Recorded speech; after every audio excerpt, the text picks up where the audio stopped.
Olá, pessoal, tudo bem com vocês? Eu tô aqui em casa, prestes a gravar a correção dos exercícios do livro. Foram as tarefas que a gente passou, mas antes eu quero dar um recadinho para vocês.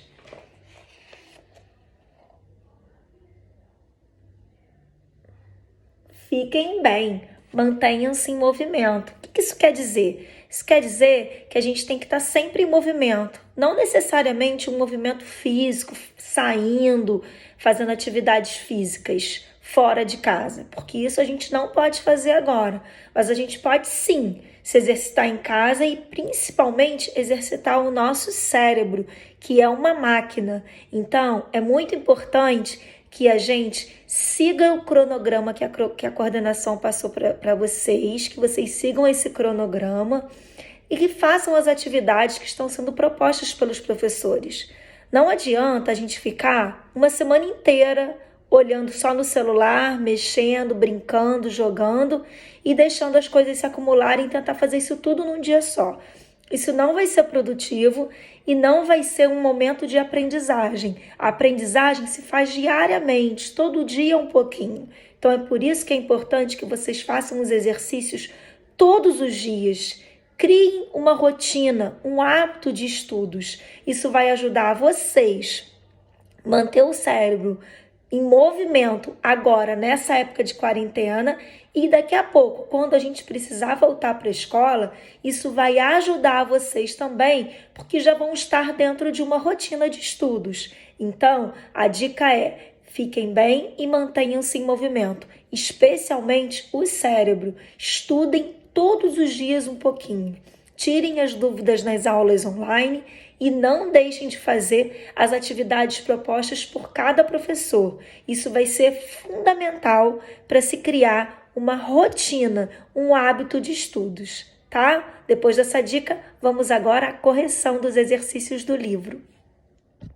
E olha lá, na página 86, nós tínhamos a continuação daqueles exercícios do número 6, que era para a gente classificar o termo em negrito. Na letra C, a gente tem para uma coisa que está completando o verbo serve. Mas ele está completando ou é apenas uma locução adverbial? Sim, apenas uma locução adverbial, porque serve para uma coisa, está dando o para uma coisa, está dando uma ideia de advérbio de finalidade, a finalidade para o que serve. Então, expressão com valor adverbial de finalidade. Na letra D, nós temos o trechinho desencadeia, riso geral. Desencadeia é um verbo de ação, e aí você pergunta para ele, o quê? Riso geral, que é o objeto direto. Na letra E, não é bem assim. Aí a gente olha de cara aquele verbo é ali e acha que ele é ligação. Mas bem assim, é característica de estado?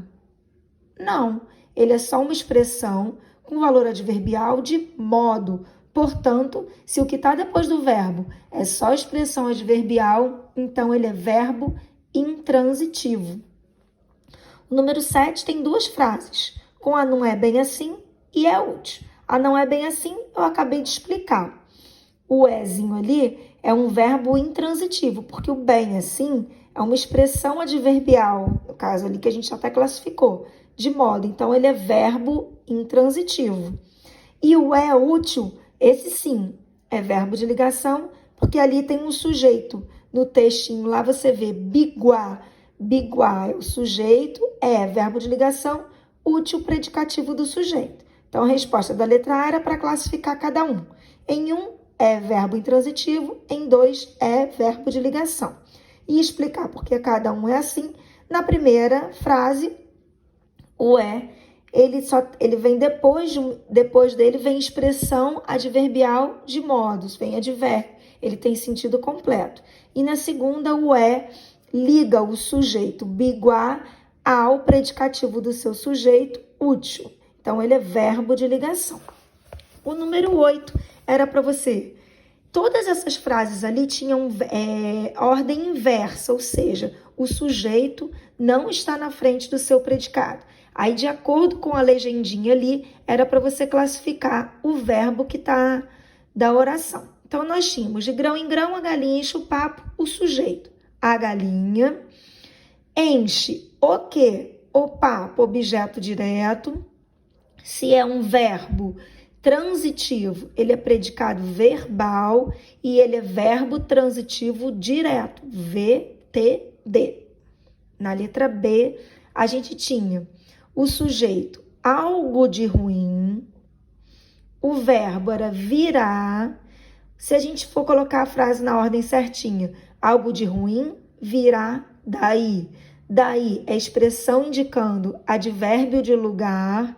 Então, se depois do verbo só tiver advérbio de lugar, o verbo é intransitivo. E o predicado, como o núcleo é um verbo, é verbal. A letra C. Desse mato não sai cachorro. O sujeito é cachorro. O verbo é sai. Lembrando que depois desse verbo aí, se a gente for organizar, cachorro não sai. Não, só vem advérbio. Se só vier advérbio, ele é verbo intransitivo. E o predicado também, como núcleo verbal, é verbo. Se é núcleo verbal, o predicado é verbal. Na letra D, em boca fechada, não entra mosca. O sujeito é mosca. Não entra. Depois desse verbo ali não tem mais nada, acaba, não tem nem complemento verbal, não tem nem complemento adverbial, aliás. Então, ele é verbo intransitivo e o predicado, como o núcleo é um verbo, é verbal. Agora, veja na letra E. Em casa de ferreiro, o espeto é de pau. Reparem que eu circulei ali o de pau. De pau tá depois do verbo é. Espeto é o sujeito, ou espeto é o sujeito, é o verbo de ligação, de pau é o predicativo desse sujeito. Então, o verbo é de ligação e o predicado é nominal, porque o núcleo do predicado é um nome. Para vocês terminarem, vai ficar essas páginas aqui, 86 a 89. Lembrando que a 86 é só ler esse trechinho aqui, essa crônica, e fazer mesmo 87, 88 e 89. Tem bastante questão objetiva, tá? E não se esqueçam de anotar as dúvidas. Beijos!